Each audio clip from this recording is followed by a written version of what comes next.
What happens when too much power is entrusted into one leader? Welcome to our first episode of Chaos in the Name of Change. I'm your host, Bryant Gunnels. Today we're diving into one of the most dramatic social and political upheavals of the 20th century, China's Cultural Revolution. From 1966 to 1976, Mao Zedong used political power and his leadership to completely transform Chinese society, from government institutions to schools, families, and even the workplace. I'm your questionnaire, Adrian, Falayi, and the biggest question we're asking today is this: how did leadership reshape an entire nation? I'm your analyst, Adler, Bowen, and more specifically, through the lens of political power and leadership, we argue that the Cultural Revolution transformed Chinese society by centralizing the power around one leader and weakening institutions, which led to the chaos, fear, and long-term cultural trauma. Before we get into our conversation on the Cultural Revolution, first, let's get some background. Before the Cultural Revolution began in 1966, China was already a communist state, but it was relatively stable compared to what was coming. Mao Zedong was still a powerful leader, but his influence had weakened after major policy failures like the Great Leap Forward. Inside the government, there were growing disagreements about how China should move forward. For workers, life was structured and controlled, but they were seen as the backbone of society. Industrial workers had status, and their role in building a socialist nation was constantly emphasized. The families were influenced by propaganda but functioned with traditional authority, where the parents guided children and the households remained stable. Teachers and intellectuals held respected positions because of their education, although they were already under some suspicion for being too connected into older traditions or Western ideas. Overall, Chinese society at this point was controlled but not chaotic. That would soon change. Thank you for that background, Adler. Now let's get into our discussion on the Cultural Revolution. In 1966, everything changed. The Cultural Revolution was Mao Zedong's final attempt at changing China into a completely communist society.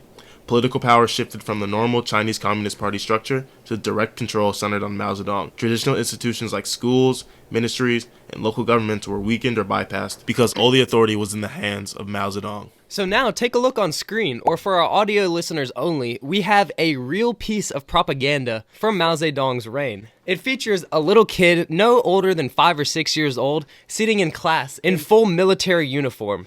This is quite a shocking piece of propaganda. So what does this tell us about how Mao influenced society? This really just shows how Mao's influence wasn't just on adults in society, but how it also stretched out the children in classrooms, because this young boy, he's in full uniform with all these Chinese insignias on his armband, the little red book on the desk, showing that he's just ready to serve at Mao's command. Around this time, Mao Zedong went through a complete reconstruction of the Chinese school system. Adler, how was that for the kids of the time that were in these schools? Many children were told that the loyalty to the revolution came before loyalty even to their own families. In some cases, they even reported their parents or authorities for holding incorrect beliefs. Schools were shut down for long periods of time, leaving millions of children without formal education.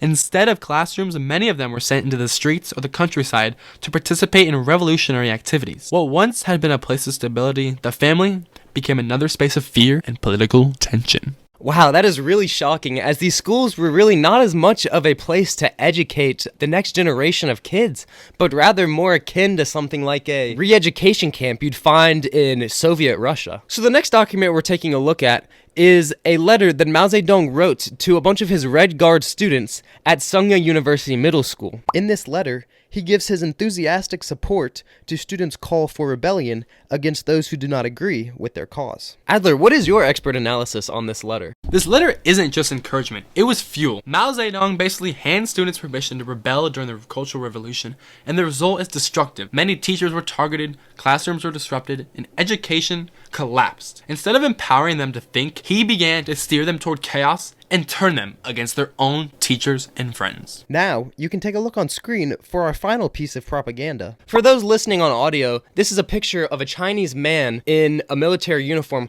holding up the little red book, surrounded by a group of Chinese citizens who have taken up arms to defend their cause. As you can see, the adamant expression they have on their face really just shows the care they have for their country. And the soldier holding up the red book in front of everyone sort of shows how all the citizens of China follow the red book as if it's a supreme being. Mao Zedong actually took this little red book and put it in every single Chinese citizen's hands And it suddenly didn't just become the book. It was treated as the ultimate authority, almost sacred across China in the Cultural Revolution. Wow, thank you guys so much for the insight. It is truly astonishing how much power this little red book held during the Cultural Revolution. Alright, quick break from the intensity of episode 1 of Chaos in the Name of Change. This episode is brought to you by Daddy Orff Co., the #1 seller of air rifles in the United States. And when they say #1, they don't mean pretty good. They mean top of the food chain, king of the hill. If accuracy had a boss, it'd be Daddy Orff. Look, whether you're trying to hit a target, sharpen your focus, or just step outside and reset your brain after hearing about mass political upheaval, Daddy Orff's got you covered. These air rifles are built for precision, power, and reliability. We're talking about dead-on accuracy. And power, let's just say it's enough to make you feel like you're in control again after listening to 30 minutes of chaos. But the best part, it's not just about performance, it's about getting the experience. Getting outside, clearing your head, and dialing in your aim. So if you're ready to upgrade your aim, and maybe your sanity, check out Daddy Orff Co., the most accurate, most precise air rifle in the game. Now, let's get back to history.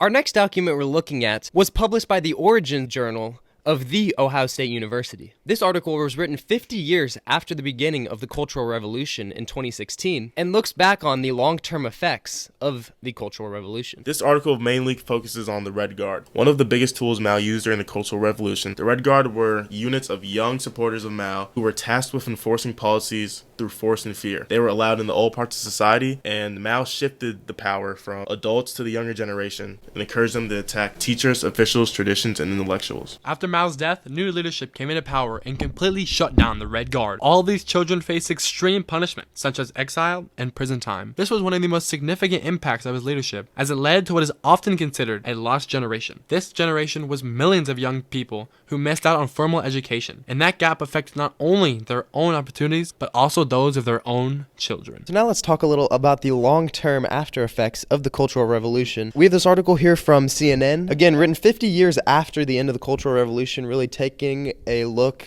back at how this has affected China, and it really did change China forever. So Adrian, how did the Cultural Revolution kind of come to an end? Mao's death in 1976 pretty much ended the Cultural Revolution, and that shifted China from chaos to sort of a reconstruction era. The leadership changed from Mao's dictatorship to Deng Xiaoping's sort of one party but also open economy rule. He focused on modernization, agriculture, industry, national defense, and just really opened up the economy, allowing for rapid economic growth, millions of people being lifted out of poverty, but also a rising inequality. Yeah, the regime change was huge for the Chinese economy. So how did this new regime look for the people actually living in China who survived the Cultural Revolution? Well, in the years that followed, the government worked to restore order. Many people who had been persecuted were officially cleared for the wrongdoing and allowed to return to their jobs. For the workers, the focus shifted back to productivity and rebuilding the economy. Factories returned to their original purpose, but the disruption had already taken its toll. Families tried to rebuild trust after years of division through the emotional scars that remain. In education, the schools were beginning to reopen, but an entire generation